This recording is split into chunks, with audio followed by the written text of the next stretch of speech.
खुनी हल्ला व अॅट्रॉसिटीच्या गुन्ह्यातील आरोपीची जामिनावर मुक्तता। यात हकीकत अशी की दिनांक 9 फेब्रुवारी 2025 रोजी फिर्यादी आकाश भोलेनाथ तळभंडारे हे घरकुल परिसरातील पिंकी बाबर इथं मित्रांसमवेत जेवण करण्यासाठी गेले होते।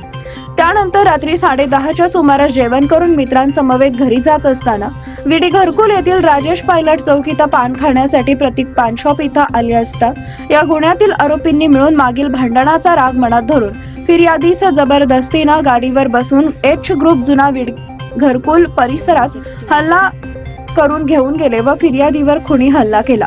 अशा आशयाची फिर्यादीनं 10 फेब्रुवारी 2025 रोजी MIDC पोलीस स्टेशन इथं दाखल केली होती। तदनंतर पोलिसांनी यातील आरोपी नामे नारायण उर्फ बबलू नागनाथ भोसले यास अटक केली होती।